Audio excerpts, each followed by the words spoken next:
네, 다음 뉴스 넘어갈까요? 예. 네, 디지털 타임즈 기사고요. 네. 3년 만에 날개 꺾인 서울 아파트값 원상 회복 조짐 물음표예요.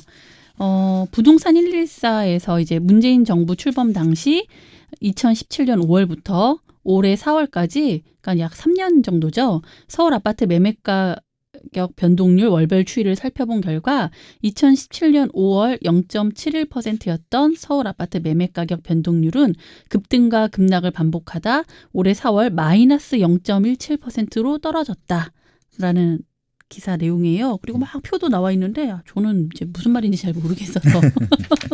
딱 봐도 이렇게 미세하게 조금씩 빠지는 것들이 보이죠? 네. 네.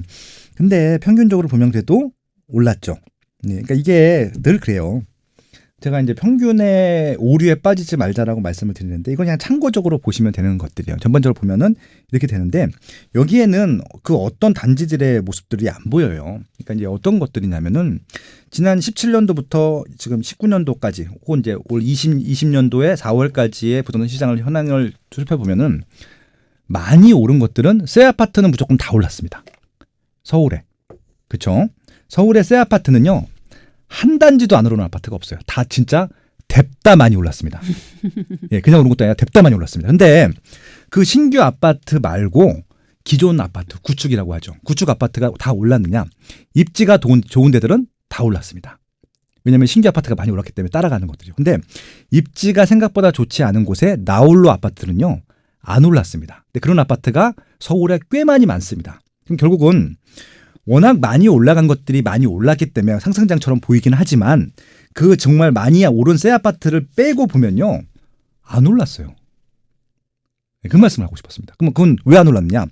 이미 2013년도부터 2016년도까지 충분히 많이 올랐었거든요. 시장은 자율조정을 합니다. 그러니까 정책과 무관하게 그런 것들은 안 올라요. 잘. 네, 그렇기 때문에 지금 신규 아파트가 올라가는 것들은 신규 아파트를 희망하는 사람들이 많은데 신규 아파트 공급이 적었다는 얘기잖아요. 그런 식으로 이제 이 시장을 이해하면 된다는 말씀을 드리고 싶은 것들이고요. 이 수치에는 그런 내용들이 전혀 안 담겨 있죠. 그러니까 단순히 요 수치 갖고 이 전체 시장을 보면 안 된다는 일단 말씀을 드리고 싶었던 겁니다. 그리고 이제 3년 만에 날개가 꺾였다고 하는데 날개가 꺾이지 않았어요. 뭘 보면 아냐면은 지금도 청약을 하게 되면은 완판입니다. 모델하우스도 안 보고 그냥 완판이 돼버려요. 네. 예. 그렇기 때문에 단순하게 수치만 보고 이런 식으로 요 시장들을 이해하면 안 된다는 일단 말씀을 드리고 싶은 것들이고요.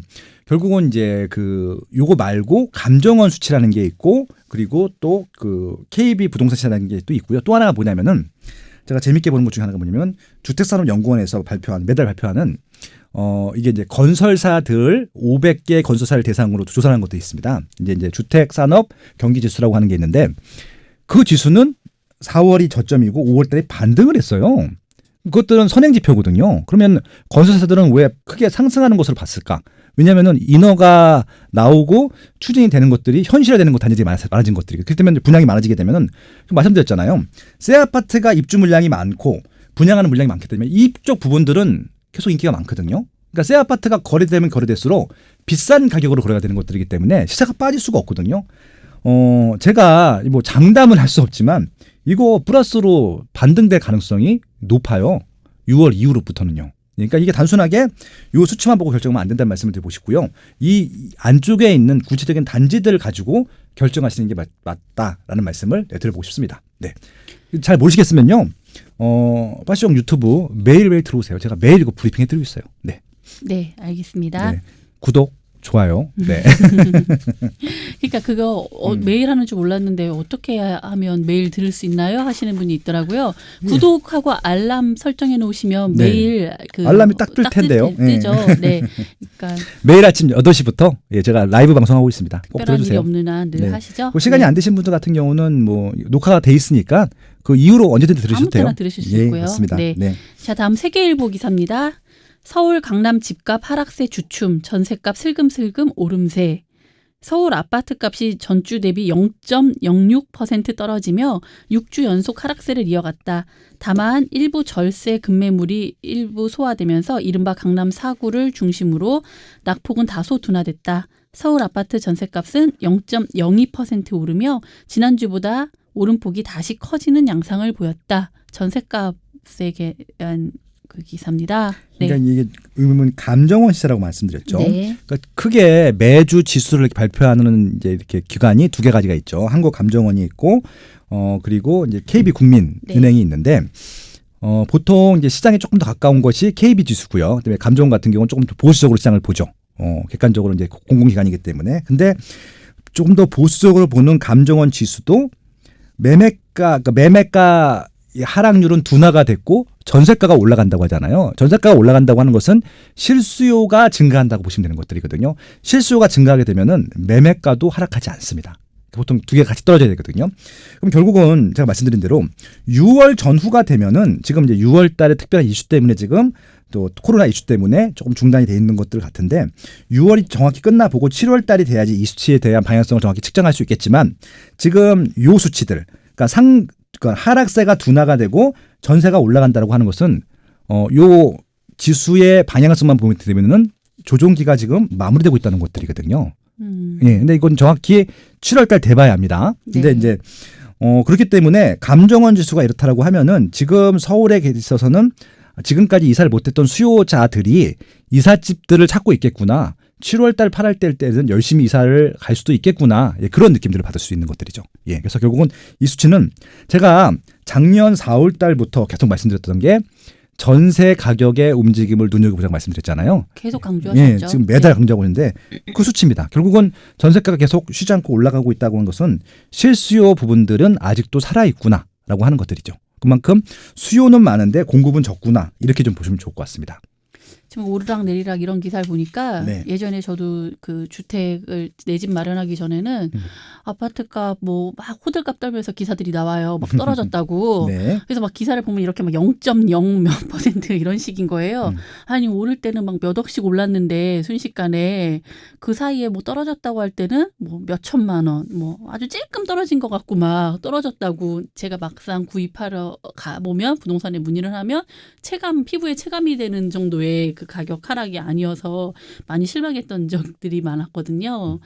그래서 참 이렇게 뭐 이분들이야 이게 일이니까 하시지만 또 막상 그 실제로 생활하시는 분들한테는 이 수치가 또 어떻게 다가올지도 궁금하네요. 일반인들은 네. 체감을 못합니다. 그러니까 네. 단순히 그냥 하락하면 하락하는 보다 상승하면 상승하면 그 정도로 생각하는데 적어도 부동산 관심이 있고 내 집 마련을 적극적으로 하고 싶으시고 투자를 적극적으로 하고 싶으신 분들 같은 경우는요. 이거를 단순히 수치로 보시면 안 되고 그 수치 안에 있는 내용들까지 다 파악을 하셔야 됩니다.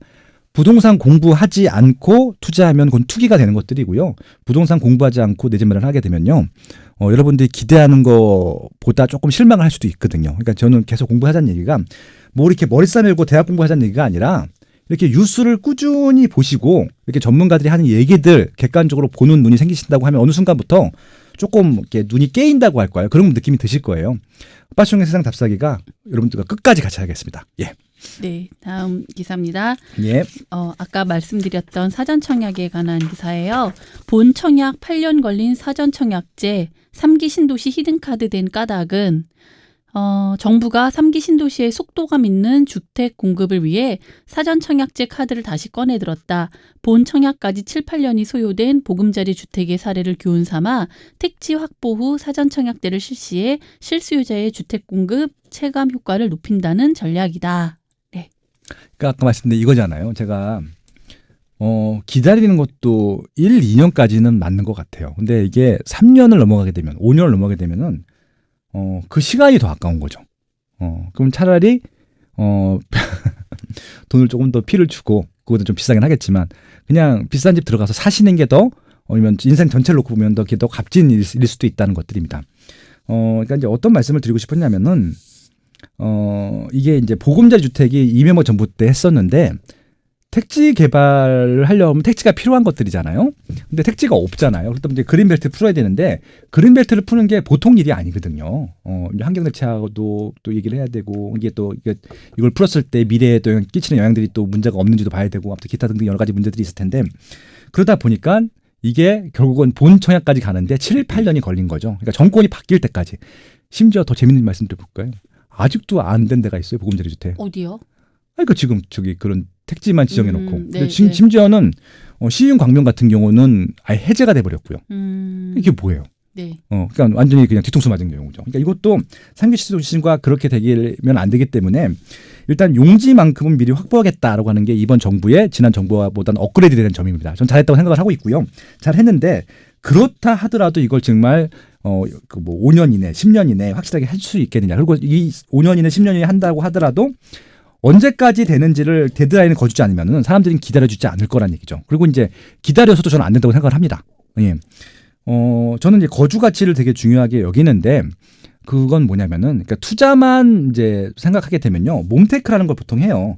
자기 거주는 진짜 좀 힘든 좀 낡고 좀 힘든 주택에 하고 투자를 좀 좋게 될 주택들에 보통 하는 것들을 이제 몬테크라고 하는데 그렇게 하시는 분들도 있고요. 그리고 이제 또 난 거주 가치가 높아 하시는 분들도 있죠. 그러니까 이제 보통 거주 가치가 높다고 하시는 분들은 신도시에 사십니다. 그만큼 거주 환경이 좋은 데들이 없거든요. 근데 이제 신도시보다는 도심 내 재건축 재개발이 훨씬 더 미래 가치도 높은 것들이거든요. 뭐 그런 부분들이기 때문에 택일을 해야 됩니다. 근데 저는 신도시에 살던 몬테크를 하던 정답은 없어요. 근데 중요한 건 뭐냐면은 지금 거주 편의성들을 높게 생각하시는 분들 같은 경우는 이거를 기다리면 안 되는 거잖아요.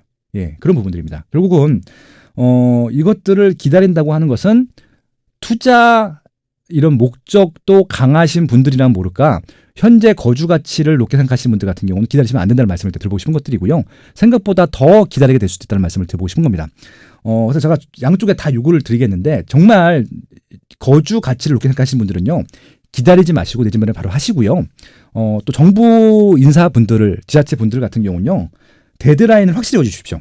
아니면은 서로 진짜 의가 상할 수 있습니다. 날짜를 확실히 못 박아주시는 게 좋죠. 그렇죠. 네. 그러니까 연도라도 그게 네. 되게 중요할 것 같습니다. 그러니까 책임지지 못할 것들은요, 아예 공약도 하시지 않는 게 좋을 것 같고요. 그러니까 이게 분들이 정치하시는 분들이어서 공약이 너무 쉬우세요. 그러니까 못할 수도 있다고 생각하시는 것 같은데 이거는 그 정치 공약이 아니에요. 진짜 해야 되는 일들인 것들이잖아요. 의식 주잖아요. 그러니까 먹고 사는 문제, 뭐 그다음에 입는 문제, 자는 문제들은 장난치면 안 되거든요. 음식 갖고 장난치는 거 안 되는 것처럼 자는 거 갖고 장난치면 안 되는 것들이거든요. 그래서 이건 확실하게 데드라인을 거주시면 좋겠다는 말씀을 드리고 싶고요. 데드라인을 안 거주는 것들은 그냥 믿지 마시는 게 맞을 것 같습니다. 오히려 그래도 확실할 것 같습니다. 네. 네, 마지막 기사입니다. 예. 고양 덕은 DMC 리버 파크자이 전 평영 1순위 해당 지역 청약 마감 최고 6대1. 고양 덕은 기사잖아요. 근데 DMC는 서울 상암이잖아요. 네. 근데 왜 여기가 DMC 리버 파크자이죠? 항상 이제 그가 그 주변에 가장 좋은 입지 이름을 붙이잖아요. 네. 사람이 제일 좋아하는 입지는 대한민국에서 강남이죠. 그러다 보니까 제일 유명한 입지. 예, 제일 좋아하는 입지고 주요가 많으니까 그러다 보니까 강남 옆이면 강남권이라고 붙입니다. 네. 서초구, 송파구, 요새는 강남 4구에서 또 강동구도 강남이라고 하죠. 강남구는 아니잖아요. 근데 그렇죠. 강남이란 말을 쓰는 거죠. 강남구는 강남 하나죠. 예, 그렇죠. 서초도 서초구고. 그러니까 또 뭐 그런 거죠. 결국은 또 반포가 있고 잠원동에 있는데 잠원동도 신반포라고 하고요. 목동이 있고 신월동이 있고 신정동에 있는데 다 목동이라고 하고요. 그렇죠. 아파트 이름이 예. 다 목동이 붙더라고요. 네, 그리고 이제 뭐 분당에 있는데 신분당 100% 분당이 아닙니다. 거기 아마 광주실 겁니다. 그렇죠? 뭐 그런 것들이죠. 그리고 이제 위례 신도시라고 하지 거기 뭐 하남시, 성남시라는 말을 또 안 붙이잖아요. 결국 이렇게 메인 입지들 이름을 보통 붙이는 것들이 특징적이고 아마 이제 그렇게 보시면 되는데. 그럼 고양 덕은이 어디에 위치해 있는지 대충 이제 감이 잡히네요. 예, 상암 DMC 바로 옆에 있다는 얘기죠. 네. 근데 이거 좀 고양 덕은뿐만이 아니라 상암 DMC 주변에 수색 증산 뉴타운도 있고요. 가젤 뉴타운이 있는데 수색 중산 뉴타운에 있는 거, 가젤 뉴타운에 있는 거 다 DMC가 붙어 있어요. DMC가 아니란 얘기죠. 그렇게 보시면 되죠. 그러니까 네. 메인 DMC들은 DMC라고 붙이지 않아도 위에 DMC니까. 아니 그리고 또 예. 저는 이걸 읽으면서 음. 고양은 무슨 이제 삼송, 원흥, 향동, 덕은 해서 지구가 굉장히 많잖아요. 네. 새로 생기고 있는 거. 그래서 정말 넓구나 덕양구가. 심지어 이게 다 덕양구 얘기잖아요. 지금 네. 고양시에 구가 3개 있죠. 일산 동구, 일산 서구가 있고 덕양구가 있는데 네. 덕양구가 일산 서구 동구 합친 것만큼 커요. 그러니까 제 생각에는 분구를 할 것 같은 느낌상. 계속 새로운 예, 그 근데 지금 지구들이. 네. 거기가 말할 때도 그린벨트 지역이었었고 군사 보호 지역이었습니다. 그렇기 때문에 이제 택지가 많고 이제 서울 수요가 워낙 많이 증가를 하다 보니까 지금 그 일산 신도시 밖에다가 파주 운정 신도시를 개발했는데 굳이 그럴 필요가 뭐가 있느냐. 그냥 덕양구에 있는 부지들을 활용하자라는 차원으로 계속 개발을 시작했던 것 같고요. 아마 그 시작은 삼송이었을 것 같고요. 지금 삼송, 원흥, 지축 들어가고 있고 향동 지금도 입주를 하고 있고 덕은 분양하고 있고요. 지금 하나 더 남았죠. 제일 큰 거. 창릉 신도시가 남았습니다. 네. 그러면 덕양구는요. 그냥 다 도시가 되는 전체가 거예요. 다 그냥 신도시가 되는 물론 저쪽 그 파주 쪽이나 양주 쪽, 의정부 쪽으로는 거긴 개발 제한 구역이고 군사 보호 지역이기 때문에 개발 안 하겠지만 지금 대곡역이 있어요. 대곡역. 네. 화정동 바로 위쪽에 있는 게 대곡역인데 화곡역 전역이 대곡역부터 수색 루트하고 쭉 내려오게 되면은 수색 증산 뉴타운 상암 DMC까지 오는데 거기 부지가 다 나대지였었거든요. 그걸 다 지금 개발을 하는 겁니다. 결국은 지금부터 대곡역부터 수색역까지는요 다 개발이 된다라고 봐주시면 좋을 것 같고 지금부터 10년 동안 아마 거기를 다 채울 거예요. 고향 창릉신도까지 찰게 때문에 그렇기 때문에는 대곡역에 있는 지역부터 여기 수색역까지 있는 지역들은 다 아마 지금 가치보다는 계속 프리미엄은 올라갈 수밖에 없다는 것들을 염두에 두시면 좋을 것 같아요. 그렇기 때문에 이제 여러 가지 분양들이 많이 올 때마다 주목을 해보셔야 되는데 최근에 이슈가 됐던 것은 리버파크 자이랑 리버폴의 자이 두 가지 단지가 분양을 했는데 분양가가 평당 2,650이었던 거예요. 네. 그러면 그 옆에 있는 수색 증산 뉴타운보다 분양가가 높고요. 가지엘 뉴타운보다 높았었고. 거긴 서울시잖아요. 예. 네. 그리고 최근에 분양했던 신전 뉴타운의 호반 목동보다도 분양가가 비싼 거죠. 근데 이것들이 분양이 되냐 안 되냐 고분양가 논란이 있었는데 일단 그 논란은 끝났죠. 분양이 됐습니다. 네. 그럼 여기가 지금 이게 현재 시세라는 얘기고요. 그러면 고양시 덕양구가 지금 2,700 정도라고 하면은 지금 고양시 덕양구에 있는 양질의 입지 이 정도 급의 입지들은 2,700이 안 되면 다 싼 거죠.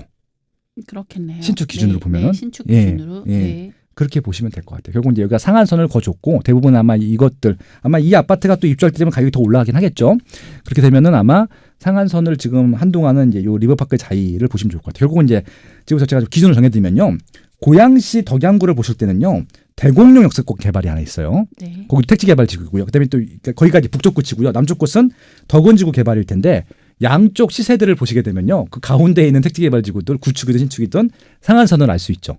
아마 그런 상한선을 향해서 아마 계속 발전할 수밖에 없다. 왜냐하면 입지가 좋아지니까. 예, 그렇게 아마 이 기사를 활용하시면 될 것 같습니다. 네. 저는 이 지역은 가면 항상 들르는 곳이 있어요. 어디요? 주유소요. 아 그거 진짜 깨알 꿀팁인데. 진짜 제가 가본 주유소 중에 제일 이 지역 주변에 있는 주유소가 네. 제일 저렴하더라고요. 그래서 그냥 기름이 한 반 정도만 남아도 꼭 들려서 주유하고 예, 오거든요. 그러니까 이제 좀 제가 팁을 드릴게요. 그냥 말씀 나온 김에 네. 수색로라고 하는 데가 있습니다. 네. 수색로가 이제 아까 말씀 대곡역부터 해갖고 수색 증산유탄까지 가는 게 수색로인데 화전이 있어요. 화전. 네, 화전부터 해서 여기 지금 그 항공대 주변 항공대 주변까지 네, 해서 네. 주유소가 한 연속으로 한 6개가 쫙 있는데 거기가 아마 서울하고 서울 주변에서 제일 쌀 거예요. 네. 그러니까 뭐 이런 얘기하면 좀 그렇지만 그 전에 이제 그 김생민의 영수증이라는 프로가 되게 인기 많았잖아요. 그분 하차했지만 네. 그 김생민 씨가 거기 와서 주유했죠. 제일 쌌기 때문에 그만큼 쌉니다. 그러니까 지금 제가 지난주 봤을 때 경유가 970원인가 80원인가 했었거든요. 처음 봤어요. 경유가 1,000원 이어 나온 거.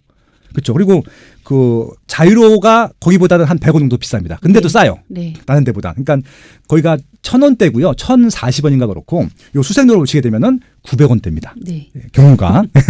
오가며 혹시 네. 기름 주유 필요하신 분들은 별걸 네. 다 알려드리네요. 네, 알겠습니다. 오늘 그러면 주유 가격 알려드리면서 방송 마무리하도록 하겠습니다. 네. 그리고 이제 이번 주에 공개 방송하는 것들은 무리해서 오지 마시고요. 초대받으시는 분들 같은 경우는 아무튼 제가 멤버십 분들은 다 100% 다 오픈해드릴 테니까 가입하시면 될 것 같아요. 가입하시면 다 보실 수 있습니다. 네. 네, 감사합니다. 고맙습니다.